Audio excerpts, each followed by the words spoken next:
The thunder of hooves and gunfire echoed across the dusty plains as Lily Daniels raced through the Montana Territory, her heart pounding as wildly as her horse's galloping stride. The year was 1878, and she had just become the most wanted woman in Copper Creek, accused of a crime she didn't commit, but one that had torn the small frontier town apart at its seams. Lily's chestnut mare pushed hard against the wind, her saddlebags heavy with the only possessions she'd managed to grab before fleeing. Behind her, the silhouettes of the posse grew smaller against the setting sun, but she knew they wouldn't stop hunting her, not after what they believed she'd done. "Keep going, Penny," she whispered to her horse, leaning low against the mare's neck. "We can't let them catch us." The accusations had come swiftly 3 days ago. The bank in Copper Creek had been robbed, the town's savings for the new schoolhouse taken. Somehow, evidence had been planted in Lily's small cabin on the edge of town money that wasn't hers and a handwritten note that falsely implicated her. As the town's newest resident and the unmarried schoolteacher who had pushed for progressive ideas, suspicion had fallen easily upon her shoulders. Lily had only arrived in Copper Creek 8 months earlier, determined to make a difference in the small frontier community. At 23, she'd left her comfortable home in Boston with dreams of bringing education to children who had none. Instead, she now found herself branded a thief, a deceiver, a woman who had ruined everything the town had worked toward. Night was falling fast across the prairie, and Lily knew she needed to find shelter. Her supplies wouldn't last long, and neither would her strength if she continued at this pace. As the first stars appeared in the purple twilight, she spotted the outline of a small homestead in the distance, a cabin with a light burning in the window and smoke rising from the chimney. Approaching cautiously, Lily dismounted and led Penny the final 100 yards. She could turn away if danger presented itself, but exhaustion was setting in, and she needed to rest. The door to the cabin swung open before she could knock, and Lily found herself staring into the barrel of a Winchester rifle. "State your business," came a deep voice from behind the weapon. Lily raised her hands slowly. "Please, I mean no harm. I'm just seeking shelter for the night. I can pay." The rifle lowered slightly, revealing a man with sharp blue eyes and several days' worth of stubble. He was tall and broad-shouldered, wearing worn trail clothes and a cowboy hat pulled low over his forehead. "You're running from something," he said. It wasn't a question. Lily swallowed hard. "Yes, law or outlaws, the law, but I've done nothing wrong." The man studied her for a long moment, then stepped back, lowering his rifle completely. "I reckon that's what they all say, but you don't look much like an outlaw to me. Come in before you freeze." Lily led Penny to a small lean-to beside the cabin where another horse was already sheltered, then followed the stranger inside. The cabin was simple but neat: a small table with 2 chairs, a stone fireplace with a pot of something savory smelling hanging over the flames, and a narrow bed in one corner. "I'm Jake Porter," the man said, hanging his rifle on pegs above the door. "Most folks call me JP." "Lily Daniels," she replied, before realizing she should have given a false name. I was the schoolteacher in Copper Creek." Jake nodded, gesturing toward the fire. "Warm yourself. There's stew if you're hungry." "Thank you," Lily said, moving toward the hearth. The heat felt heavenly against her chilled skin. "I don't mean to impose. I can be on my way at first light." "Where you headed?" Jake asked, ladling stew into a wooden bowl. Lily accepted the food with gratitude. "I don't know. Somewhere they haven't heard of me yet." Jake sat across from her, his expression unreadable. And what exactly would they have heard? Hesitating, Lily considered lying, but something in Jake's direct gaze made her reconsider. "They say I stole the town's savings, money for a new schoolhouse, but I didn't. And they're after you." Sheriff and a posse. They were about half a day behind me last I checked. Jake leaned back in his chair, running a hand through his dark hair. Well, Miss Daniels, you've found yourself in a predicament, haven't you? I have indeed, Mr. Porter. Finish your stew, he said, rising. You can take the bed, I'll sleep by the fire. Lily shook her head. I couldn't possibly. You can and you will. No sense in arguing. You look dead on your feet. His tone was firm but not unkind. We'll figure out what to do with you in the morning. Too exhausted to protest further, Lily finished her meal and gratefully accepted the offered bed. Despite her predicament, she fell into a deep sleep almost immediately, lulled by the crackling of the fire and the steady sound of Jake's breathing from his position on the floor. Morning came too quickly, sunlight streaming through the cabin's single window. Lily awoke to the smell of coffee and the sound of movement. Jake was already up, tending to something on the small stove. Good morning, he said without turning around. Sleep well. Better than I expected, Lily admitted, sitting up and quickly smoothing her tangled hair. Thank you for your hospitality. Jake turned, offering her a steaming cup. You're welcome. Now let's talk about your situation. Over a simple breakfast of cornbread and more coffee, Lily explained everything: her arrival in Copper Creek, her efforts to establish a proper school, and the resistance she'd faced from some of the more traditional townspeople. I wanted to teach the children more than just reading and figures, she explained. Science, history, literature. And I wanted to include the children from the reservation and the Chinese workers' families. Some folks didn't appreciate that. Jake listened without interruption, his expression thoughtful. And the money, how did that end up in your cabin? Someone planted it there.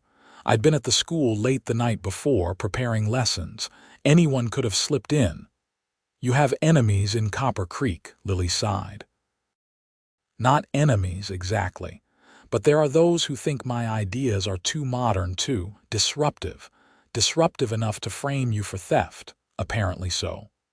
Jake stood and moved to the window, scanning the horizon. No sign of your posse yet, but they'll be coming. We need to move you. We? Lily questioned. Jake turned back to her, his expression resolute. I know something about being falsely accused, Miss Daniels. I'm not about to turn you over to a lynch mob. Relief flooded through Lily, followed quickly by concern. I can't ask you to put yourself at risk for me. You didn't ask, Jake replied simply. I'm offering. Besides, I've been meaning to pay a visit to Copper Creek myself. Seems like a good time. Lily stared at him in disbelief. You want to go back? That's madness. Running forever is madness, Jake countered. The only way to clear your name is to find who really took that money. But how? The entire town believes I'm guilty. Jake's mouth curved into a small smile. Not the entire town, just the loudest parts of it. I've found that truth has a way of making itself known if you know where to look. Before Lily could argue further, Jake tensed, his gaze fixed on something outside. Riders coming, 3 of them moving fast. Lily jumped to her feet. The posse, no, Jake said, grabbing his rifle. Different direction, could be trouble all the same, stay inside. He stepped out the door, rifle ready, as 3 horsemen approached the cabin. Lily peered through the window, her heart racing. The men pulled up their mounts about 20 yards from the cabin. One of them, a grizzled man with a gray beard, called out, "That you, Porter? Thought you'd be long gone by now. What do you want, McCready?" Jake's voice was cold. "Just passing through," the man called McCready replied. "Heard there was a woman on the run from Copper Creek. School teacher who robbed the town blind. Seen anything?" "Haven't seen a soul in weeks," Jake answered. "And I'd appreciate it if you kept moving. You're not welcome here." McCready laughed, an ugly sound. "Still sore about that misunderstanding, are you? Water under the bridge, Porter." "Not to me," Jake said, raising his rifle slightly. "Move on." The three men exchanged glances and McCready spat on the ground. "Have it your way, Porter. But if you see that schoolteacher, there's a reward. $200. "I'll keep that in mind," Jake replied evenly. The riders wheeled their horses and rode off, but not before McCready called back. "She's a pretty thing, they say. Red hair. Watch yourself if you run across her. They say she's clever with her lies." Lily backed away from the window as Jake returned inside, his face grim. "Who were they?" she asked. "Bounty hunters," Jake replied, setting his rifle down. "Bad news, if they're looking for you, others will be too. We need to leave. Now." "Where will we go?" Jake was already gathering supplies, stuffing them into saddlebags. "I've got a friend about 30 miles north. Old trapper named Ezekiel. He lives so far off the beaten path that most folks don't even know he exists. We'll head there, figure out our next move." Within half an hour, they had packed everything they needed onto their horses. Jake took one final look around the cabin, then doused the fire. "Let's ride," he said, swinging up onto his black gelding. "Stay close."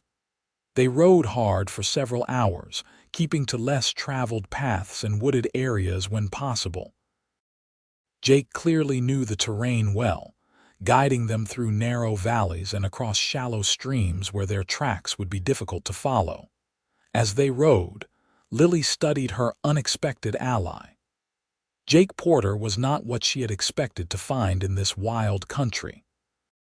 Though he had the weathered look of a man who lived by his wits and his gun, there was an intelligence in his eyes and a deliberateness to his movements that spoke of education and training. "You're not just a homesteader, are you, Mr. Porter?" she finally asked during a brief rest to water the horses. Jake glanced at her, one eyebrow raised. "What makes you say that? The way you handle yourself. The books I saw in your cabin. Shakespeare and Thoreau aren't typical frontier reading." A small smile touched his lips. "No, I suppose they're not. I was a lawyer once back in St. Louis." "A lawyer?" Lily couldn't hide her surprise. "What brought you out here?" Jake's expression darkened. "Same thing that's chasing you, false accusations and people too eager to believe them." He offered no further explanation, and Lily didn't press. They had their own secrets, it seemed, and perhaps neither was ready to fully share them yet. By nightfall, they had reached a densely wooded area with a small stream running through it. Jake called a halt. "We'll rest here for the night," he said, dismounting. "Ezekiel's place is another few hours' ride, but it's too dangerous to approach in the dark. He's got traps set all around his property." They made a small, smokeless fire and ate a cold supper of jerky and hardtack. The night was clear and cool, with a blanket of stars spreading across the sky. Lily wrapped herself in a blanket Jake had provided and stared up at the constellations. "I used to teach the children about the stars," she said softly. Most of them had never considered that the patterns had names, had stories behind them. Jake settled nearby, his back against a tree trunk. "And what stories did you tell them, Miss Daniels? Call me Lily, please," she said. "And I told them the truth that different people see different things in the stars. The Greeks saw heroes and monsters. The Blackfoots see their ancestors. The Chinese have their own stories. And that's what got you in trouble, teaching children that truth comes in different forms." Lily turned to look at him, surprised by his perception. "Partly. Some parents complained I was confusing their children, that I should stick to what they called American ideas." Jake nodded slowly. "People fear what challenges their way of seeing the world. Especially out here where everything is already uncertain." "Is that what happened to you in St. Louis?" Lily ventured. Jake was quiet for a long moment. "Something like that. I defended a man accused of murder, a black man whom everyone had already decided was guilty. I proved he couldn't have done it, that he was miles away when the killing happened." He paused, his voice growing harder. The real killer was the victim's brother-in-law, a prominent businessman. When that came to light, people were unhappy with me. So you left, Lily said, not by choice. I was disbarred on trumped-up charges. My practice was burned to the ground. I received threats daily. Jake's face was impassive, but Lily could see the old anger burning in his eyes. So I came west where no one knew my name or my story. I'm sorry, Lily said softly. Don't be, I'm not. Jake's voice softened. Out here, a man is judged by what he does, not by his family name or his connections. It's harsh, but there's a certain honesty to it. They fell silent, each lost in their own thoughts. Eventually, Jake took the first watch while Lily tried to sleep, her dreams troubled by images of angry faces and accusations. They reached Ezekiel's cabin by midday the following day. It was nestled in a small valley, nearly invisible until they were almost upon it. Jake gave a distinctive whistle as they approached, and moments later, a wizened old man with a flowing white beard emerged from the trees, a shotgun cradled in his arms. "That you, JP?" the old man called. "Brought company, I see." "Hello, Ezekiel," Jake replied. "This is Lily Daniels. She needs a safe place to stay for a while." Ezekiel peered at Lily with bright bird-like eyes. "Running from something, are you, girl?"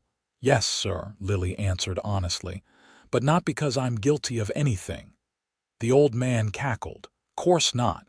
No one ever is out here." He waved them forward. "Well, come on then. Any friend of JP's is welcome, innocent or guilty." Ezekiel's cabin was larger than it appeared from the outside, with 2 rooms instead of 1 and surprisingly tidy. The walls were lined with pelts and dried herbs, and an impressive collection of books occupied one corner.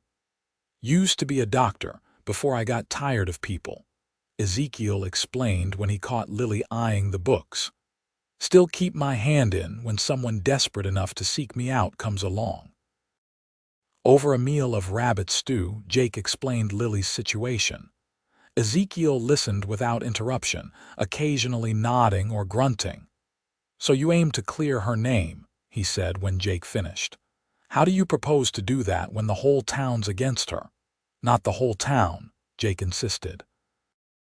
"Just those with the loudest voices. Someone knows who really took that money." "And you think they'll just confess because you ask nicely?" Ezekiel snorted. "No," Jake said, his expression hardening. "But I know how to find evidence. I was good at my job as—" The old man studied him for a moment, then nodded. "That you were. But Copper Creek ain't St. Louis. You go poking around asking questions, you'll draw attention." "That's what I'm counting on," Jake replied. "I want whoever framed Lily to know we're coming. I want them nervous." "That's a dangerous game, son. It's the only game we've got." Lily, who had been listening to this exchange with growing concern, finally spoke up. "I appreciate what you're trying to do, Jake, but I can't let you put yourself at risk. These people already showed they're willing to frame an innocent person. What might they do if they feel threatened?" Jake turned to her, his expression softening. "Lily, I'm already involved. Those bounty hunters saw me. They know McCready, who knows half the territory. Word will spread that you might be with me. Better to face this head-on than wait for trouble to find us." "He's right about that," Ezekiel chimed in. "Once McCready starts talking, every opportunist and lawman between here and the Colorado border will be looking for both of you." Lily sighed, recognizing the truth in their words. "So what's the plan?" "You stay here with Ezekiel," Jake said. "I'll go to Copper Creek, see what I can find out." "Alone?" Lily shook her head firmly. "No, this is my fight. I'm coming with you." "Too dangerous," Jake argued. "You're already wanted, which is precisely why I should go," Lily countered. "They're looking for a lone woman with red hair. They won't be looking for a married couple." Jake stared at her, caught off guard by the suggestion. Ezekiel burst out laughing. "She's got you there, JP. the old man chuckled. And she's right. Man and wife traveling together won't raise nearly as many eyebrows. We can't just walk into town, Jake protested. Someone would recognize her. Not if she doesn't look like herself, Ezekiel said, eyeing Lily speculatively. Hair dye, different clothes. Amazing what a few simple changes can do. Jake looked between them, clearly outnumbered. It's too risky, he tried one more time. Riskier than letting you go alone with no one to watch your back, Lily asked. This is my life at stake, Jake. I have a right to fight for it. After a moment of tense silence, Jake nodded reluctantly. Fine. But we do this my way, and if I say we leave, we leave. No arguments. Agreed, Lily said, relief flooding through her. When do we start? First light tomorrow, Jake replied. But not for Copper Creek. We'll head to Silver Springs first. What's in Silver Springs? Lily asked. Information, Jake said, and an old friend who might be willing to help us. That night, as they prepared for bed, Ezekiel offered Lily his small second room while he and Jake would sleep in the main cabin. As she settled onto the narrow cot, Lily found herself thinking about Jake Porter and the unexpected turn her life had taken. 3 days ago, she had been a school teacher with dreams of making a difference. Now she was a fugitive, dependent on the help of a former lawyer-turned-homesteader who had his own troubled past. It wasn't the life she had imagined for herself, but there was something about Jake that made her feel safer than she had any right to feel. Perhaps it was his quiet confidence, or the way he had instantly believed in her innocence when an entire town had not. Or perhaps it was simply that, for the first time since arriving in Montana territory, Lily felt she had found someone who understood her, someone who knew what it meant to stand by principles, even when it cost you everything. With that comforting thought, she drifted into a dreamless sleep. The transformation began early the next morning. Ezekiel produced a concoction that turned Lily's vibrant red hair a nondescript brown, and from a trunk, he retrieved women's clothing that had belonged to his late wife. She was about your size, the old man said gruffly, handing Lily a simple blue dress and a worn shawl. Been saving these, though I couldn't tell you why. The dress fit well enough, though it was clearly designed for a frontier woman rather than a schoolteacher. With her hair darkened and pulled back severely under a plain bonnet, Lily barely recognized herself in the small mirror Ezekiel provided. Perfect, Jake said when she emerged. No one who knows Lily Daniels would look twice at you. What about papers? Ezekiel asked. If they're posing as man and wife, they might need something official looking. Already thought of that, Jake replied, producing a folded document from his saddlebag. Marriage certificate. Filled it out last night. Meet Mrs. Sarah Porter, formerly Sarah Wilson of Kansas City. Lily took the document, impressed by the authentic-looking certificate. You're full of surprises, Mr. Porter. Jake offered a small smile. A lawyer learns a few useful skills. They departed shortly after breakfast, with Ezekiel promising to spread false rumors about Lily heading east if anyone came asking. The journey to Silver Springs would take 2 days if they traveled at a steady pace. As they rode side by side, Lily found herself stealing glances at Jake. In the morning light, she noticed details she had missed before: a small scar along his jawline, the way his eyes crinkled slightly at the corners even when he wasn't smiling, the confident ease with which he handled his horse. Tell me about this friend in Silver Springs, she said, breaking the comfortable silence that had settled between them. His name is Thomas Green. We studied law together in St. Louis, Jake replied. After what happened with my practice, he came west too. Set up in Silver Springs about 5 years ago. Unlike me, he's still practicing. And you think he can help us? Jake nodded. Tom has connections throughout the territory. He might know something about what's happening in Copper Creek, or at least point us in the right direction. And if he can't, then we proceed to Copper Creek and start digging, Jake said simply. They camped that night in a sheltered ravine, building only a small fire for cooking. As they ate their simple meal, Jake suddenly chuckled to himself.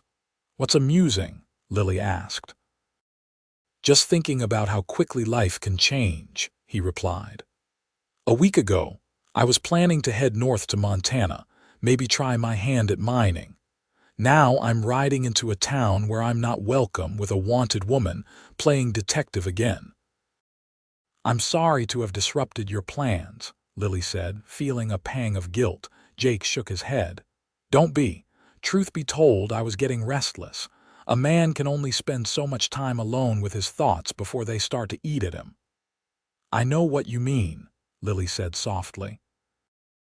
"Teaching gave me purpose, a reason to get up each morning.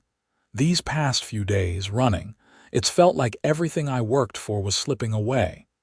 Jake studied her across the fire, his expression thoughtful. "Why did you become a teacher, Lily?" "Boston society girls don't usually end up in places like Copper Creek." Lily smiled at his perception. "My father was a professor at Harvard. He believed education was the great equalizer, that it could bridge divides between people of different backgrounds. When he died, I wanted to honor that belief. The frontier seemed like the place where education was most needed. And least wanted sometimes," Jake observed. "By some," Lily agreed. "But you should have seen the children's faces when they learned something new, when a world opened up to them they hadn't known existed. That made the resistance worthwhile." Jake nodded, understanding in his eyes. "That's how I felt about the law once. That it could be a tool for justice, not just for those with money or influence." "You miss it?" Lily asked. Being a lawyer, Jake was quiet for a moment. "I miss believing in the system," he finally said. "I miss having faith that truth would eventually prevail. And now—" He looked at her directly, the firelight flickering in his blue eyes. "Now I think truth needs a helping hand sometimes. Which is why we're going to find who framed you, Lily. Because I'm not willing to let them win this time." The intensity in his voice sent a shiver through Lily that had nothing to do with the evening chill. For the first time since fleeing Copper Creek, she felt a genuine hope that her name might be cleared. "Thank you," she said simply. Jake just nodded, then changed the subject. "We should reach Silver Springs by midday tomorrow. Better get some sleep." They arrived in Silver Springs shortly after noon the next day, as Jake had predicted. It was a larger settlement than Copper Creek, boasting several streets of businesses, a proper courthouse, and even a small hotel. "We'll get a room at the hotel," Jake said as they rode into town. "Remember, we're Jake and Sarah Porter, recently married and looking to settle in the area." "I remember," Lily assured him, adjusting her bonnet to keep her face partially shadowed. "How will we find your friend?" "His office is just off the main street," Jake replied. "But we won't go there directly. Too visible. I'll send a message once we're settled." The Silver Springs Hotel was modest but clean, with a small dining room on the first floor and rooms above. Jake registered them as Mr. and Mrs. Porter from Kansas City. And if the clerk thought anything of Jake's weathered appearance paired with Lily's more refined manner, he kept it to himself.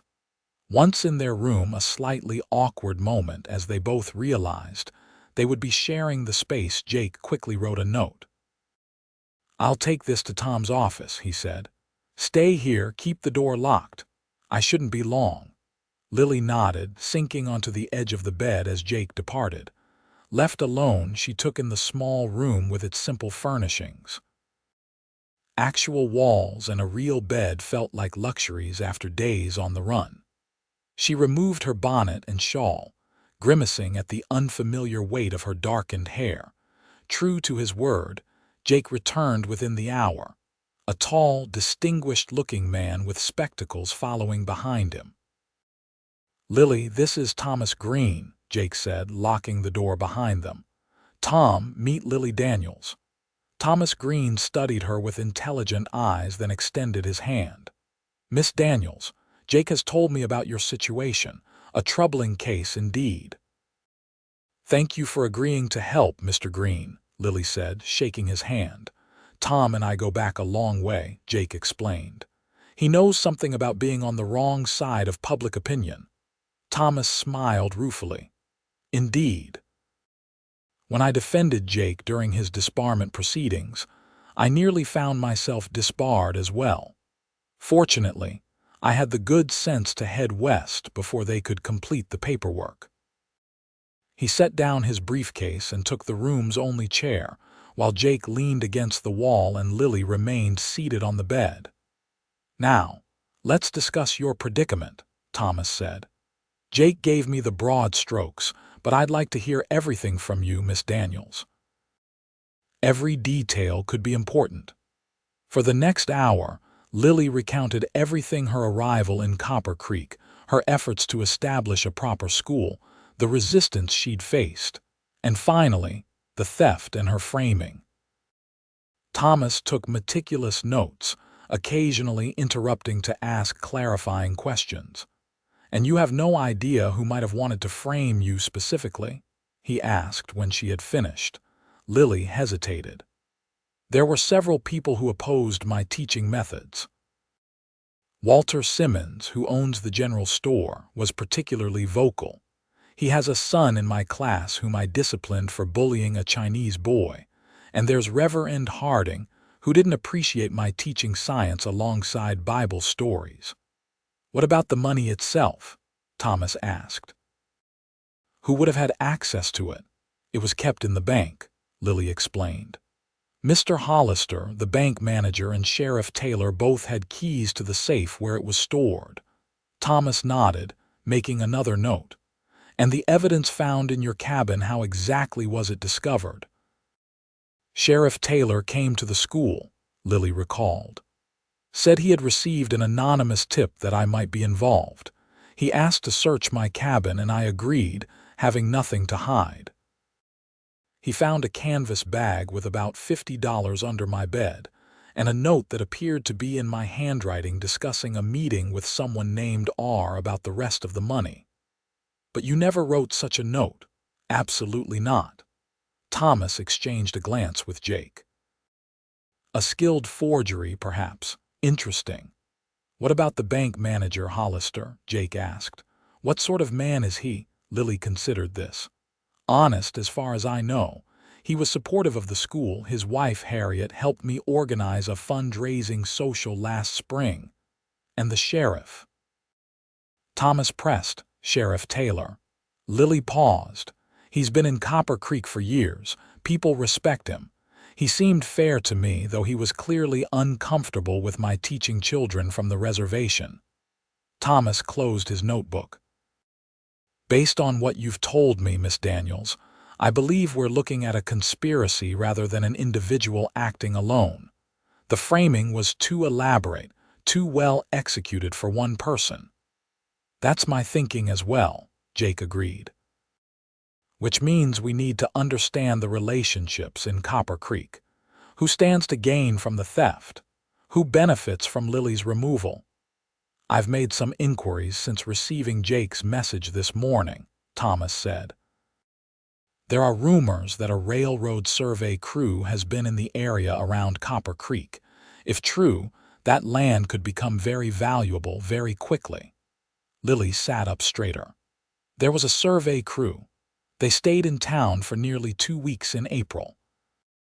They kept to themselves mostly, but I remember overhearing Mr. Simmons and Mr. Hollister discussing them." Jake pushed away from the wall, pacing the small room. "So we have a potential railroad coming through, which means land speculation, money to be made. And the schoolhouse fund, how much was taken?" "Nearly $2,000, Lily said. "The town had been saving for over a year. Enough to purchase a significant parcel of land," Thomas mused, "particularly if someone knew where the railroad might go." So someone stole the money to buy land before news of the railroad became public, Jake said, thinking aloud, and framed Lily to create a distraction. But why me specifically? Lily asked. Because you were already controversial, Thomas suggested. The outsider with progressive ideas. An easy target for suspicion. Jake stopped pacing, turning to Thomas. We need to know who's been buying land around Copper Creek in the past month. Thomas nodded. I can help with that. The Territorial Land Office keeps records of all transactions. As an attorney, I can request access without raising too many questions. How long will that take? Lily asked. A few days, perhaps, Thomas replied. In the meantime, you should both stay here in Silver Springs. It's safer than Copper Creek for now.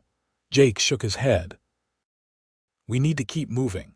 Those bounty hunters who passed my cabin will have spread word by now. Silver Springs is too close to Copper Creek to stay for long. Where will you go? Thomas asked, concern evident in his voice. There's a small mining camp about a day's ride west, Jake said. Mostly Chinese workers, a few white prospectors. They keep to themselves, don't ask questions. We can lay low there while you gather the land records. Thomas didn't look convinced, but he nodded. Very well. I'll send word when I have something. How will I find you? There's a man there, Chen Y. He runs the general store. Leave a message with him for Jake Porter. He's trustworthy. After Thomas departed with promises to work quickly, Jake and Lily discussed their next move. They would rest for the night at the hotel, then leave before dawn for the mining camp. Jake went out briefly to purchase additional supplies, returning with food, ammunition, and a new hunting knife for Lily. Just in case, he said, handing it to her in its leather sheath. I hope you never need to use it, but it's best to be prepared. That evening, they ate in their room rather than venturing down to the dining room. As they shared a simple meal of bread, cheese, and dried fruit, Lily found herself studying Jake again. May I ask you something personal? She said finally. Jake looked up, a hint of wariness in his expression. You can ask. Why are you helping me? You could have turned me in for the reward or simply sent me on my way. Instead, you're risking everything. Jake was silent for a long moment, his eyes fixed on some distant point. When I was disbarred, he finally said, not a single person stood up for me except Tom. Not my colleagues, not my friends, not even my fiancé. They all believed the worst because it was easier than standing against the tide. He met her gaze directly. I know what it's like to have the world turn against you based on lies. I couldn't do the same to you. The simple honesty of his answer touched Lily deeply. I'm sorry about your fiancé, she said softly. A flicker of old pain crossed Jake's face. Catherine was from one of St. Louis's oldest families. Standing by me would have cost her too much, at least that's what she told herself. She was wrong, Lily said firmly. Some principles are worth any cost. Jake studied her for a moment, a new expression in his eyes. Yes, he said quietly. I believe they are. They left Silver Springs before sunrise the next morning, taking a less traveled route toward the mining camp Jake had mentioned. The day was clear but cool, perfect for travel, and they made good time across the rolling landscape. As they rode, Jake pointed out landmarks and shared stories of his time in the territory. He had an eye for beauty in this harsh land, the way light played across distant mountains, the patterns of wildflowers in hidden meadows, the graceful flight of hawks circling overhead. You love it here, don't you? Lily observed as they paused to rest the horses near midday. Jake nodded, surveying the landscape. There's an honesty to it. The land doesn't lie to you or pretend to be something it's not.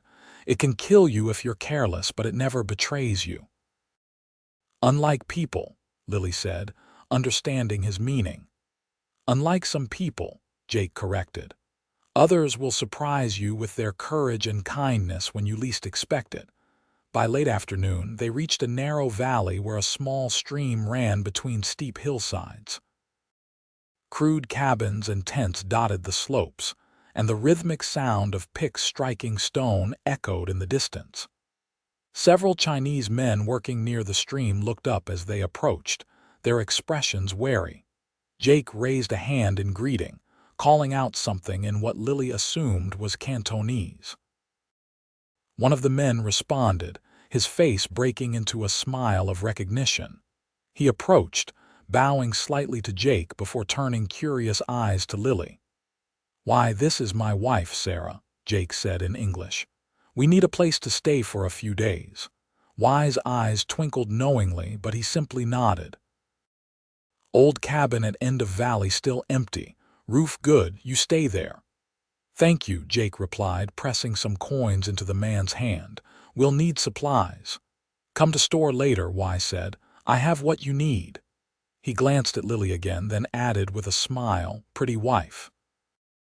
"You lucky man, Porter." Jake actually blushed slightly. "Yes, I am. Thank you, Y." As they rode toward the cabin Y had indicated, Lily gave Jake a questioning look.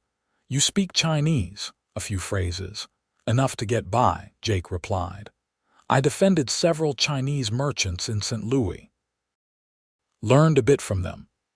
"You're a constant surprise, Jake Porter," Lily said with admiration. Jake smiled faintly. "Necessary skill out here. The more languages you speak, the more friends you can make."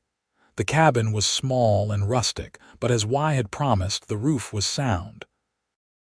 A stone fireplace dominated one wall, and rough-hewn furniture, a table, 2 chairs, and a single bed made up the only furnishings. "It's not much," Jake said apologetically as they carried their belongings inside. "It's perfect," Lily assured him. "After sleeping on the ground, this is luxury." Jake busied himself making a fire while Lily organized their supplies. There was an easy rhythm to their movements, as if they had been sharing space for years rather than days. When Jake went to fill their canteens at the stream, Lily found herself watching him through the small window, struck by how quickly he had come to matter to her. It wasn't just gratitude, though she certainly felt that deeply. It was something more, a connection, an understanding that had grown between them. Jake Porter was a man who had lost faith in institutions but not in justice, who had been betrayed but still chose to trust, who saw her not just as someone to be rescued, but as a partner in their shared quest for truth. That evening, after a simple meal and a visit to Y's store for additional supplies, they sat by the fire planning their next steps. "We need to be prepared for various outcomes," Jake said, his lawyer's mind working through possibilities. "If Tom finds evidence of land purchases that connect to someone in Copper Creek, that gives us leverage. But we still need proof that you were framed." "The forged note would be key," Lily said. "If we could prove it wasn't in my handwriting, difficult without the original," Jake pointed out, "but perhaps not impossible, if we can identify who actually wrote it." They talked late into the night, considering and discarding various approaches. Eventually, exhaustion caught up with them and the question of sleeping arrangements arose. "I'll take the floor," Jake said immediately. "You take the bed." Lily started to protest, then saw the determination in his eyes. "Thank you," she said simply. As she lay in the narrow bed, listening to Jake's steady breathing from his position near the fire, Lily found herself thinking about the future. If they succeeded in clearing her name, what then? Would she return to teaching in Copper Creek? Could she face those who had been so quick to believe the worst of her? And what about Jake? Would he continue his solitary existence, or might he consider? What? Lily caught herself, surprised by the direction of her thoughts. Yet she couldn't deny the growing feeling that her future somehow included the quiet, principled man sleeping just a few feet away. 3 days passed in the mining camp. Jake and Lily established a routine, keeping mostly to themselves but occasionally venturing out to speak with Y or walk along the stream. To maintain their cover as husband and wife, Jake had purchased simple gold bands from Y, and Lily was surprised by how natural it felt to wear hers. On the evening of the third day, a messenger arrived from Silver Springs, a young boy who delivered a sealed envelope to Y's store with instructions to give it to Jake Porter. Y brought it to their cabin personally, his expression concerned. "Boy say lawyer man in Silver Springs send this," Y explained. "Say it important." Jake thanked him, waiting until Y had left before breaking the seal. Inside was a brief note from Thomas and several sheets of official-looking documents. "Tom's found something," Jake said, scanning the papers quickly. "Land purchases around Copper Creek have increased dramatically in the past month, most in the names of companies I don't recognize, but—" He stopped, his expression hardening as he studied one particular document. "What is it?" Lily asked, moving to read over his shoulder. "This parcel, just south of town, purchased 3 weeks ago by a company called Western Investments. The signing officer is listed as Walter Simmons. The general store owner," Lily frowned. "But he couldn't afford. According to Tom's note, Western Investments is backed by several investors, including Joseph Hollister." "The bank manager," Lily whispered. "So they knew about the railroad and used the schoolhouse money to buy land before prices went up." Jake nodded grimly. "And they needed a scapegoat for the missing money. You were convenient, already controversial, an outsider." "But would Mr. Hollister really steal from his own bank?" Lily asked, finding it hard to believe. "Not from the bank," Jake corrected. "From the school fund. Money that wasn't tracked as carefully as regular deposits, and with a ready-made suspect in you who would look deeper." Lily sank into a chair, the implications sinking in. "So what do we do now? This shows they had motive, but it doesn't prove they framed me."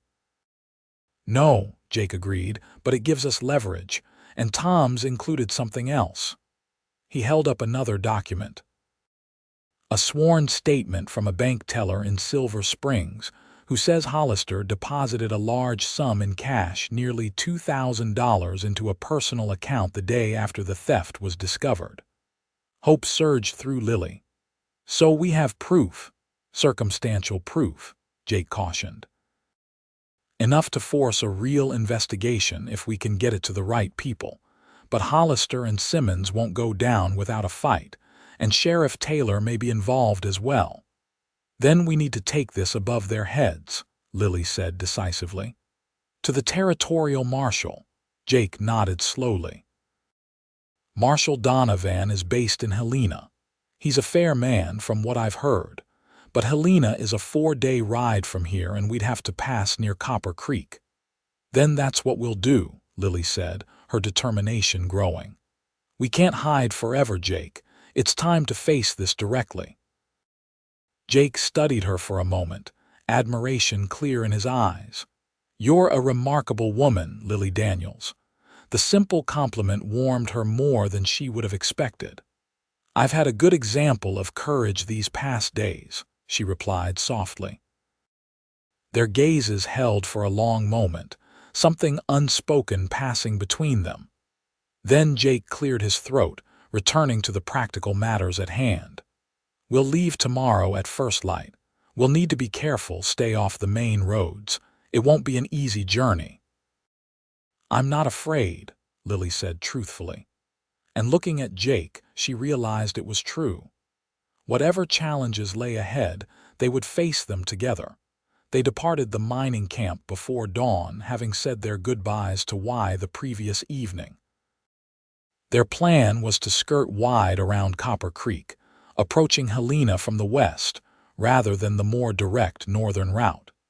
It would add a day to their journey, but significantly reduce the risk of encountering anyone looking for them. The first 2 days passed uneventfully. They traveled through increasingly mountainous terrain, camping in sheltered locations and keeping watch in shifts. Jake proved to be an expert woodsman, able to move silently through forest and find game when their supplies ran low. On the third day, as they picked their way through a narrow pass, Jake suddenly held up a hand for silence.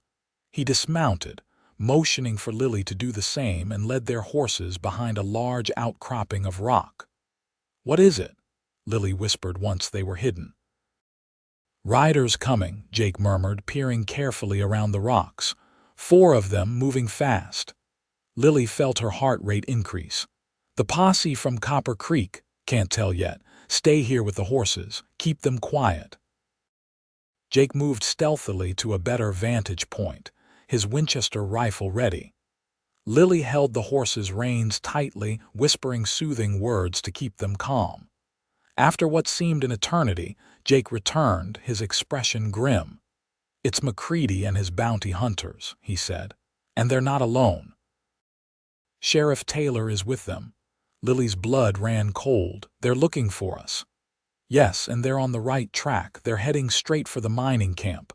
"Why?" Lily gasped. "Will he be in danger?" Jake shook his head. "Why can take care of himself, and he won't betray us." "But we need to change our route. They might have men watching all the approaches to Helena." "What do we do?" Lily asked, trusting Jake's judgment. Jake considered for a moment. "There's a settlement called Ravenswood about a day's ride east of here. Small place, mostly trappers and hunters. The telegraph line runs through there. We could send a message to Marshal Donovan, ask him to meet us." "Would he come?" Lily asked doubtfully. "For evidence of land fraud and corruption involving a county sheriff. Yes, I think he would." Jake smiled grimly. Territorial marshals take a dim view of local lawmen abusing their power. They waited until the riders had passed well beyond their hiding place before continuing, now heading east instead of north. The change in direction took them through denser forest and rougher terrain, slowing their progress considerably. By nightfall, they had covered less ground than hoped, and rain began to fall. A steady, cold drizzle that seemed to penetrate every layer of clothing. They found shelter in a small cave formed by a rock overhang, just large enough for them and their gear. The horses had to remain outside, though Jake rigged a makeshift shelter from pine boughs to provide them some protection from the rain. Inside the cave, they built a small fire, careful to keep the smoke minimal. Huddled close together for warmth, they ate a cold supper, neither inclined to talk much as exhaustion from the day's tense travel settled over them. "You should try to sleep," Jake finally said, seeing Lily's eyelids drooping. "I'll take first watch." Too tired to argue, Lily wrapped herself in her blanket and lay down near the fire. She was almost asleep when Jake spoke again, his voice so quiet she almost missed it. "I've been thinking," he said, more to himself than to her, "about what happens after this is over." Lily opened her eyes, watching him through the flickering firelight. "And what have you decided?" Jake looked up, surprised to find her awake. "I've been running from my past for 3 years," he said slowly. "Living half a life, I think. Maybe it's time to stop running." "What would that mean for you?" Lily asked, her heart beating a little faster. "I don't know exactly," Jake admitted. "Not returning to St. Louis, there's nothing for me there anymore. But perhaps finding a place to belong again. Using what I know to help people who need it." "You'd practice law again," Jake considered this. "Not formally, perhaps, but there are ways to fight for justice outside a courtroom." Lily sat up, pulling her blanket around her shoulders. "Wherever you decide to go, whatever you decide to do, I'd like to know, after this is over." Their eyes met across the small fire, and something shifted between them, a recognition of feelings that had been growing since that first night in Jake's cabin. "Lily," Jake began, then hesitated, as if unsure how to continue. Before he could find the words, a sound from outside the snap of a twig barely audible over the rain, brought them both to alert. Jake reached for his rifle, motioning for Lily to stay back. "Probably just an animal," he whispered, but his tense posture suggested he feared otherwise. He moved to the cave entrance, listening intently. For several long minutes, there was nothing but the steady patter of rain. Then, suddenly, a voice called out from the darkness. "We know you're in there, Porter. Come out with your hands up and bring the school teacher with you." Lily's heart sank as she recognized Sheriff Taylor's voice. Jake moved back from the entrance, his mind clearly racing. "There's a way out through the back," he whispered urgently. "A narrow passage I noticed earlier. It might lead to the other side of the ridge. How did they find us?" Lily asked, already gathering her essential belongings. "Must have doubled back, picked up our trail," Jake replied grimly. "No time to worry about that now. We need to move." "What about the horses?" Jake's expression was pained. "We'll have to leave them. If we make it to Ravenswood, we can get new mounts there." "Porter, last chance to come out peacefully," Sheriff Taylor called again. "There's no way out." Jake extinguished their small fire with a handful of dirt, plunging the cave into darkness. Taking Lily's hand, he led her to the rear of the cave where, as he'd said, a narrow fissure in the rock wall opened into a passage barely wide enough for a person to squeeze through. "I'll go first," Jake whispered. "Stay close behind me. If I say run, you run, no matter what." "The documents from Tom are in your saddlebag." "Yes," Lily confirmed, clutching the bag to her chest. "Good. That's what matters most, getting that evidence to the marshal." They heard movement outside the cave entrance, men positioning themselves for an assault. There was no more time. Jake squeezed into the narrow passage, Lily close behind him. The passage was pitch black and tight enough that they had to move sideways in places. Cold water dripped from above, and the stones scraped against them painfully. After what seemed an eternity but was probably only minutes, Jake stopped. "I can feel air movement," he whispered back to Lily. "I think there's an opening ahead." He moved forward more quickly, and suddenly Lily could see his silhouette against a faint grayness the night sky. They emerged onto a narrow ledge on the far side of the ridge, the rain still falling steadily around them. "Down there," Jake pointed to a steep but navigable slope that led to the forest below. "If we can reach those trees, we have a chance of a rifle shot crack through the night air, the bullet striking rock just inches from Jake's head." They both dropped to a crouch as more shots followed. "They've spotted us." Jake grabbed Lily's hand. "Run down the slope into the trees." They half ran, half slid down the steep incline, loose rocks and mud making footing treacherous. Bullets continued to whiz past them, but the darkness and rain made accurate shooting nearly impossible. Still, it was only a matter of time before a lucky shot found its mark. They reached the tree line, the dense forest providing some cover from their pursuers. Behind them, they could hear shouts as Sheriff Taylor organized his men to follow. "We need to split up," Jake said, breathing hard from their descent. "You head east, toward Ravenswood. I'll lead them south, away from you." "No," Lily grabbed his arm. "I won't leave you to face them alone." "Lily, listen to me," Jake said urgently.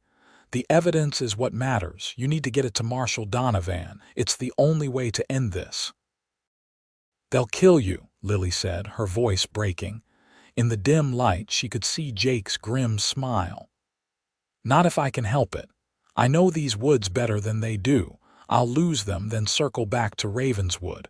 Wait for me there at the telegraph office."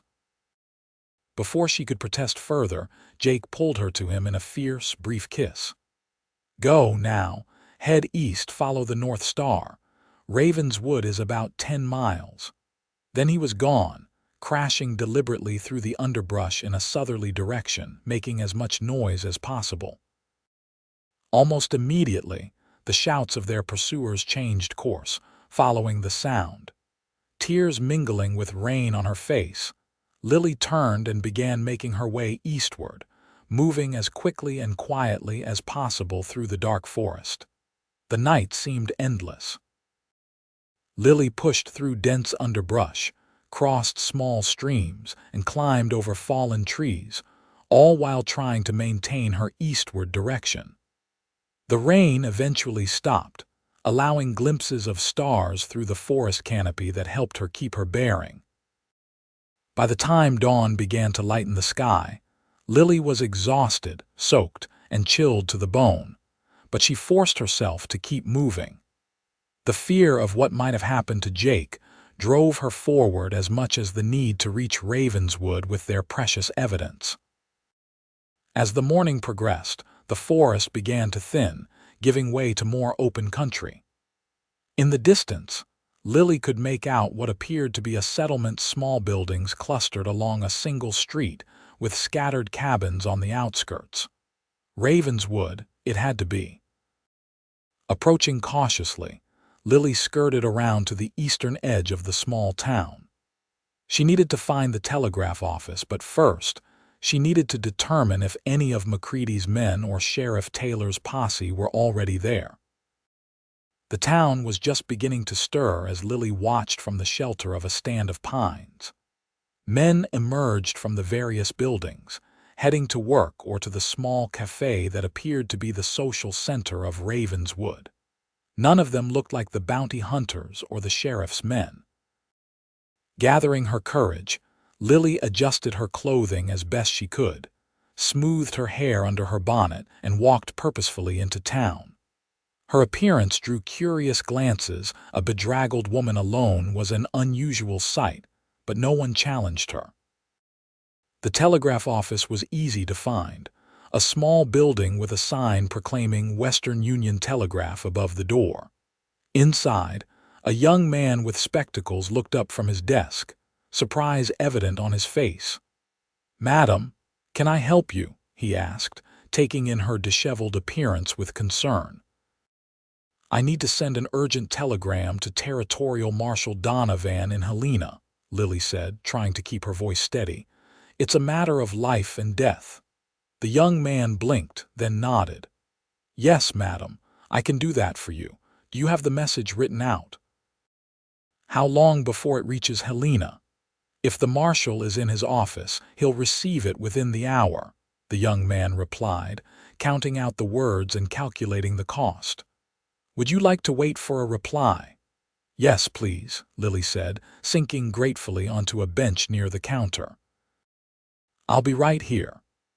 The hours that followed were among the most anxious of Lily's life. She waited in the telegraph office, jumping at every sound, constantly watching the street through the window for any sign of Jake or their pursuers. By mid-afternoon, there had been no response from Helena and no sign of Jake. The telegraph operator, who had introduced himself as Timothy, brought Lily a cup of coffee and a sandwich from the cafe next door, concerned by her obvious exhaustion. "Begging your pardon, madam, but you look like you've had a rough time of it," Timothy said kindly. "Is there someone in town I could fetch for you? Someone who might help?" Lily shook her head. "Thank you, but no, I'm waiting for my husband. He should be here soon." Timothy nodded, though he looked doubtful. "Well, you're welcome to wait as long as needed. We close at 6, but I live upstairs, so I'll hear if a reply comes in after hours." The afternoon stretched into evening with still no word. At 6, Timothy reluctantly closed the office, but true to his word, he offered to let Lily know immediately if a telegram arrived. "There's a small boarding house 2 doors down," he suggested. "Mrs. Finch is a good woman. She'll give you a room for the night, no questions asked." Having no better option, Lily followed his advice. Mrs. Finch, a plump, motherly woman in her 50s, took one look at Lily's exhausted face and ushered her inside without demanding explanations. "You look dead on your feet, dearie," she clucked, leading Lily to a small but clean room. "Get some rest. Whatever troubles you're having, they'll seem less dire after a good night's sleep." Despite her concern for Jake, Lily fell into a deep sleep almost as soon as her head touched the pillow. She was awakened sometime later by a gentle knock at her door. Disoriented, she sat up, noticing that it was still dark outside. "Yes," she called cautiously, "Mrs. Porter." It was Timothy's voice. "A telegram's arrived for you, and someone else is here asking for you." Lily's heart leapt.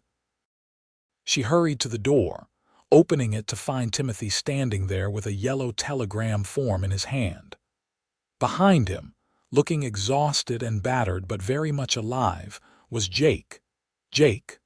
Lily couldn't help herself. She threw her arms around him, nearly knocking him off balance.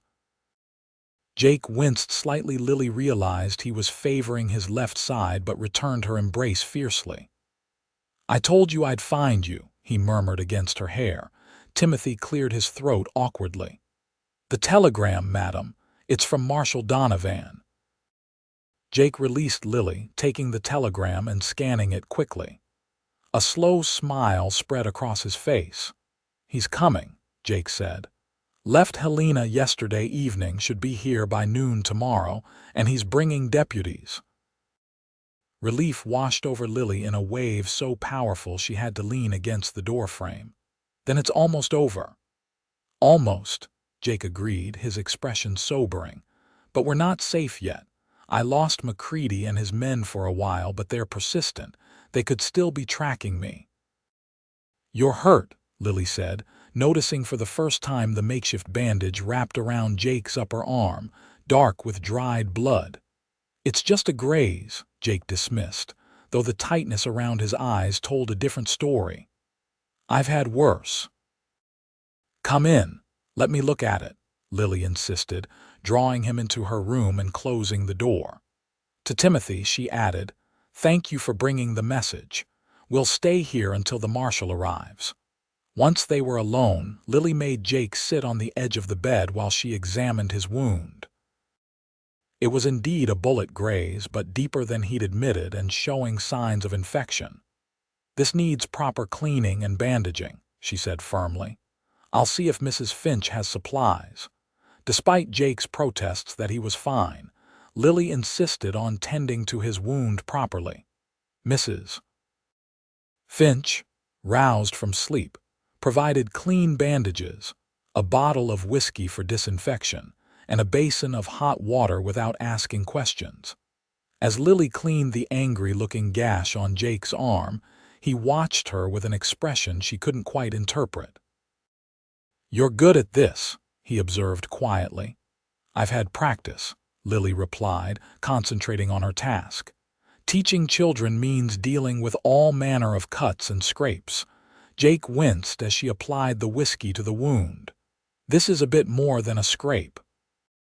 "Yes, well, the principle is the same," Lily said, trying to keep her voice light despite her concern. "Clean it thoroughly, keep it covered, pray it doesn't fester." When she had finished bandaging his arm, Jake caught her hand in his. "Thank you," he said simply. Their eyes met, and Lily felt the same connection that had nearly been acknowledged the night before in the cave. This time, there was no interruption. Jake gently drew her closer, his hand coming up to cup her cheek. "Lily," he said softly, "I need to tell you something." "Yes," she whispered, hardly daring to breathe. "When I thought I might not make it back to you, when those bullets were flying and I was running through the forest, all I could think about was that I might never see you again, never get to tell you." He paused, seeming to search for the right words. Lily waited, her heart pounding. "I think I'm falling in love with you," Jake finally said, his voice low and intense. "I know it hasn't been long, and God knows the circumstances are far from ideal, but I've never met anyone like you. Your courage, your principles, your heart. You've awakened something in me I thought was dead." Joy surged through Lily, bright and unexpected. "Jake," she began, but he shook his head, needing to continue. "I don't have much to offer. No home, no practice, just a name that was dragged through the mud. But if we get through this, if you'd consider it, I'd like the chance to build something with you, wherever that might be." Lily's answer was to lean forward and kiss him, pouring into the gesture all the feelings that had been growing since that first night at his cabin. When they finally parted, both breathless, she smiled. "I think I'm falling in love with you too, Jake Porter. And I don't care about any of those things: home, practice, reputation. I care about the man who believed in me when no one else would, who risked everything to help a stranger because it was right." Jake's smile was like sunrise breaking across his face. He pulled her close again, holding her as if she were the most precious thing in the world. "When this is over," he murmured against her hair, "we'll figure out the rest together." They spent the night talking, planning, sharing the stories of their lives before they had met. Jake told Lily about his childhood in Missouri, his father who had been a judge, his decision to study law. Lily spoke of her progressive parents, her father's academic career, her mother's involvement in the suffrage movement. As dawn broke, they were ready to face whatever the day might bring. Marshal Donovan would arrive by noon, and with him, the chance to finally clear Lily's name and bring the real criminals to justice. But fate had one more challenge in store. As they sat having breakfast in Mrs.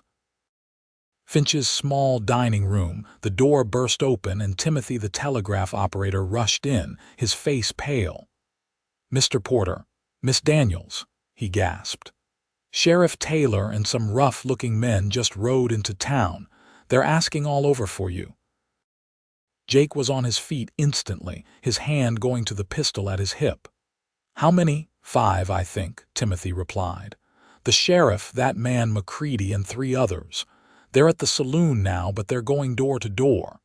"Is there a back way out of here?" Jake asked Mrs. Finch, who had come in from the kitchen at the commotion. "Through the kitchen. There's a door leads to the alley," she replied, her expression concerned but resolute. "But where will you go? They'll find you eventually in a town this small." Jake and Lily exchanged a look, both knowing she was right. Ravenswood wasn't large enough to hide in for long. "We need to hold out until the marshal arrives," Jake said. "Is there anywhere defensible? Somewhere we could keep them at bay for a few hours?" Mrs. Finch considered this. "The old church at the edge of town. Stone walls, only 2 entrances, good sight lines all around. Been abandoned since the new one was built last year." Jake nodded. "Perfect.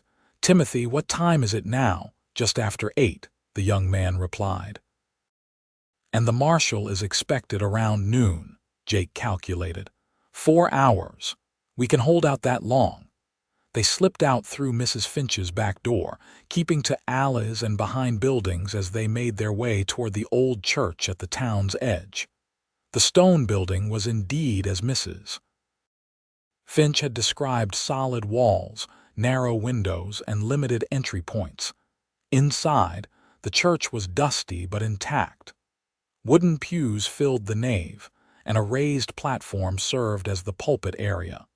Jake immediately began assessing their defensive position. "We'll barricade the main entrance," he said, moving to push several heavy pews against the front doors. "The side entrance is narrower, easier to defend. If they come in, they'll have to come one at a time." Lily helped him secure the doors, then took up position at one of the narrow windows, keeping watch on the town. "They're moving this way," she reported after a few minutes. "Sheriff Taylor and one of the bounty hunters. The others must be circling around." Jake joined her at the window, his expression grim. "They'll have us surrounded soon. We just need to keep them at bay until Donovan arrives." As if on cue, a voice called from outside. "Porter, we know you're in there. Come out with the schoolteacher and no one needs to get hurt." "That's Sheriff Taylor," Jake murmured. "He's trying to sound reasonable. Don't be fooled." Raising his voice, Jake called back, "We're staying right here, Sheriff. Marshal Donovan is on his way from Helena. He's very interested in those land purchases you and Hollister made after stealing the school money." There was a moment of stunned silence. then angry muttering. The next voice that called out was harder, with a cruel edge to it. "Don't matter what you think you know, Porter," McCready shouted. "You'll both be dead before any marshal gets here. Accidents happen all the time to fugitives resisting arrest." Lily shivered at the naked threat. Jake put a reassuring hand on her shoulder. "They're bluffing," he said quietly. "They won't risk an all-out assault in broad daylight, not with witnesses in town who could testify later. They'll try to wait us out, maybe take shots if we show ourselves at the windows." As if to prove his point, a rifle shot cracked through the air, shattering one of the church's stained glass windows and embedding itself in the wooden ceiling. "Stay low," Jake warned, pulling Lily down behind a pew. "They're trying to scare us, make us do something foolish." For the next hour, they remained in a tense standoff. Occasional shots were fired at the church windows, but none came close to hitting them as they stayed carefully hidden. Jake kept his Winchester ready, returning fire only when one of their attackers grew bold enough to approach the building. "They're getting impatient," Jake observed after driving back another attempt to reach the side door. "They know time isn't on their side." "How much longer until the marshal arrives?" Lily asked, checking the small watch pinned to her bodice. "Still at least 2 hours, assuming he's on schedule," Jake replied. "A lot can happen in 2 hours." As if to underscore his words, they heard a new commotion outside, the sound of a wagon approaching, and men shouting. Jake risked a glance out one of the windows. "They've brought a wagon loaded with barrels," he reported, his expression darkening. "Looks like oil or kerosene." Lily's eyes widened in alarm. "They wouldn't burn us out. I wouldn't put it past them." Jake checked his ammunition, his mind racing. "We need a new plan. If they set fire to the church, we'll have no choice but to leave." Before they could discuss alternatives, Sheriff Taylor's voice called out again. "Last chance, Porter. Send out the school teacher and all the evidence you claim to have, and you can walk away. Otherwise, we're done being nice." Jake didn't bother responding to the obvious lie. Instead, he moved quickly through the church, looking for another way out. "The vestry," he said suddenly, pointing to a small door behind the pulpit. "Where does that lead?" They investigated and found a narrow corridor leading to what had once been the priest's chambers, with a small window overlooking the cemetery behind the church. "We might be able to slip out this way," Jake said, examining the window. "It's a tight fit, but we could make it." "And go where?" Lily asked. "They'll have the entire area watched." Jake was about to respond when they heard a new sound, the unmistakable whoosh of flames catching. Rushing back to the main part of the church, they saw smoke beginning to seep in through the windows and under the doors. "They've done it," Lily gasped. "They've set the church on fire." "We need to move now," Jake said, grabbing her hand and pulling her toward the vestry. "If we can reach the cemetery, there's a stand of trees just beyond. We might be able to make it to the road and intercept the marshal." The smoke was growing thicker as they returned to the small window in the priest's chambers. Jake broke the glass with the butt of his rifle, then cleared the frame of shards. "You first," he said, helping Lily up. The window was narrow, but Lily managed to squeeze through, dropping the short distance to the ground outside. Jake passed their saddlebags with the evidence through to her, then began working his broader shoulders through the opening. It was a tighter fit for him, but with Lily pulling from outside and Jake pushing from within, he finally made it through. They crouched low, using the gravestones for cover as they assessed their situation. The church was now well ablaze, flames licking up the sides of the building and black smoke billowing into the clear morning sky. Most of their attackers seemed to be at the front of the building, watching their handiwork, but at least one man was visible patrolling the perimeter. "We need to reach those trees," Jake whispered, pointing to a dense grove about 50 yards away. Then we can circle around to the road." They waited until the patrolling man moved out of sight around the side of the church, then made their dash across the open ground of the cemetery. They had almost reached the tree line when a shout went up behind them. "There they are. The back. They're getting away." Gunfire erupted, bullets kicking up dirt around their feet as they ran. They plunged into the trees, ducking low and weaving between trunks to avoid the shots. "Keep going," Jake urged, pushing Lily ahead of him. "Don't stop." They crashed through the underbrush, heading roughly eastward toward the main road. Behind them, they could hear men in pursuit, crashing through the trees much less cautiously than they were. The trees began to thin, and ahead, they could see the road that led into Ravenswood from the east, the direction from which Marshal Donovan would be coming. But they were exposed now, visible to their pursuers. "There." Jake pointed to a small rise beside the road, where several large boulders provided potential cover. "If we can reach those rocks, we can hold them off until the marshal arrives." They made a final sprint across open ground, bullets whizzing past them. Just as they reached the boulders, Jake stumbled, a cry of pain escaping him. "Jake!" Lily turned back, seeing blood spreading across his thigh. "You're hit." "It's nothing," he gasped, though his face was pale with pain. "Help me to the rocks." Lily supported him as they staggered the final few yards to shelter. Once behind the boulders, Jake slumped down, breathing heavily. Lily tore a strip from her petticoat, binding the wound as best she could. "How bad is it?" she asked, trying to keep her voice calm. "Bullet went through," Jake said through gritted teeth. "Clean wound, I'll be fine." But the blood was flowing freely, and Lily knew that without proper medical attention, Jake was in serious danger. She took his rifle, checking that it was loaded. "I'll hold them off," she said with determination. "You rest." Jake looked like he wanted to argue, but the pain was clearly overwhelming him. "Be careful," he managed. "Don't expose yourself unnecessarily." Lily positioned herself behind one of the boulders, the Winchester ready. She had never fired a rifle before, but Jake had explained the basics during their days together. She would have to learn quickly. Their pursuers had reached the edge of the trees, taking cover as they realized their quarry was armed and defended. Shots rang out from the tree line, most going well wide of their position. Lily took careful aim and fired back, not really expecting to hit anyone but hoping to keep them pinned down. The rifle's recoil was stronger than she had anticipated, bruising her shoulder, but she gritted her teeth and continued. For what seemed like an eternity, the exchange of gunfire continued.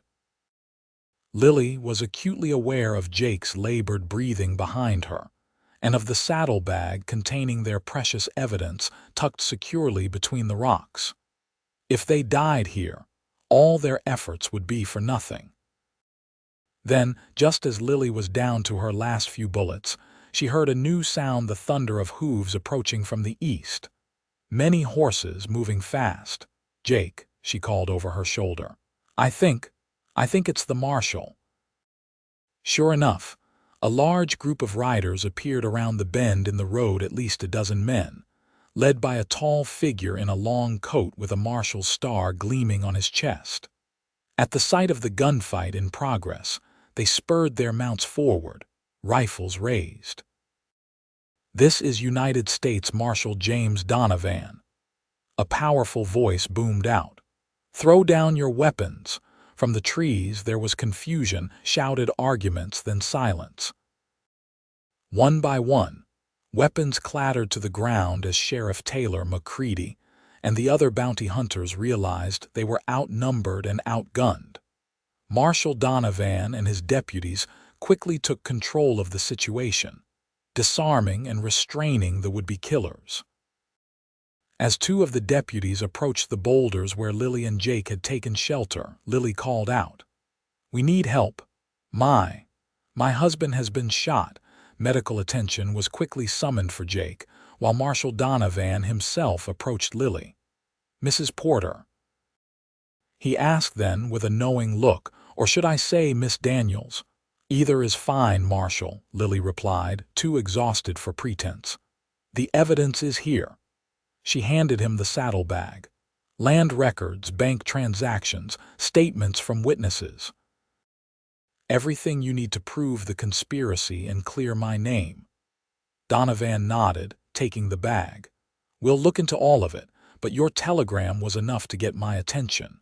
Sheriff Taylor has been suspected of corruption for some time, but we never had enough to move against him until now."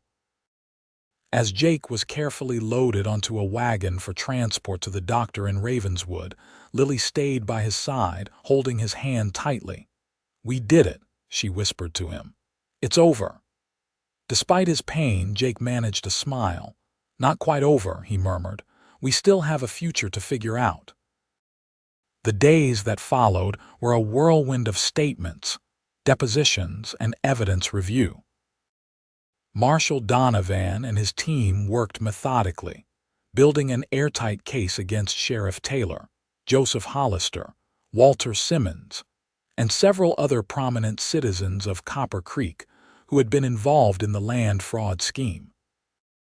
Jake's wound, while serious, was not life-threatening, and under the care of Ravenswood's elderly but competent doctor, he began to recover. Lily barely left his side, dividing her time between nursing him and providing information to the marshal's investigation.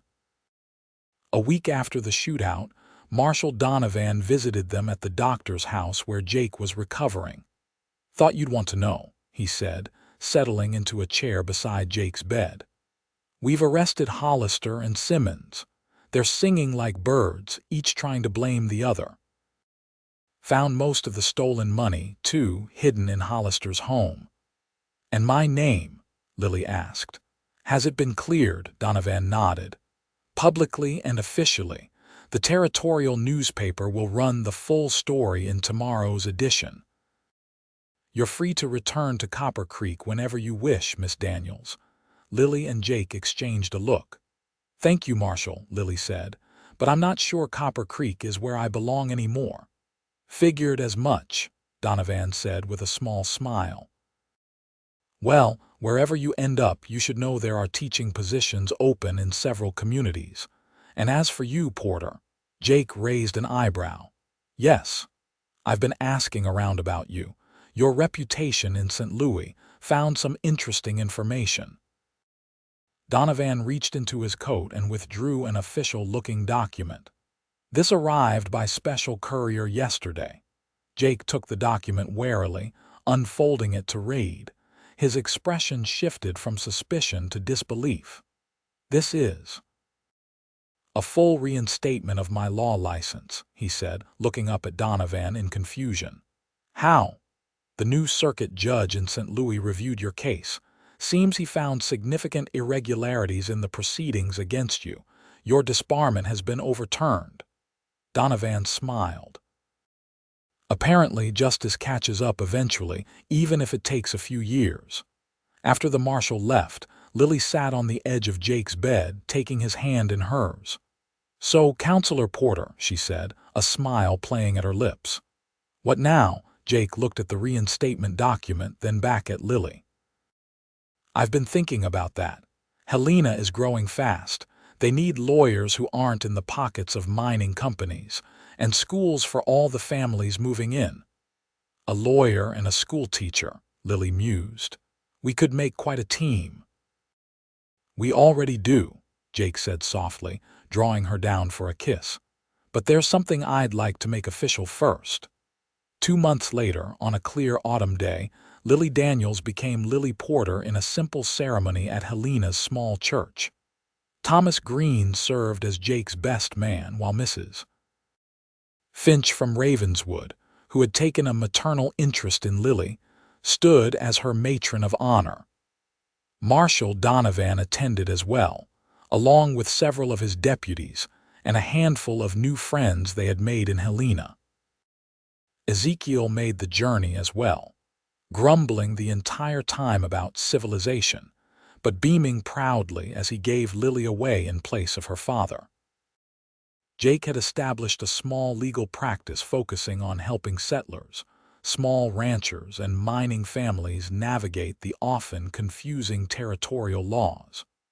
Already, he had developed a reputation for fairness and integrity that brought clients to his door despite his newcomer status. Lily, for her part, had been offered a position at Helena's growing school, where her progressive teaching methods were welcomed rather than feared. The children from Chinese, Native American, and African American families were integrated into her classroom alongside the white children, just as she had always envisioned. As they stood on the porch of their small but comfortable home after the wedding celebration had ended, watching the sunset paint the distant mountains in gold and purple, Jake wrapped his arms around his new wife. "Happy?" he asked, his breath warm against her hair. "Completely," Lily replied, leaning back against him. "Though I still think of Copper Creek sometimes, the children there especially." "We could visit someday," Jake suggested. "When all of this is further behind us, see how the new schoolhouse is coming along." Lily turned in his arms to face him. "I'd like that, but not just yet. We have our own story to write first."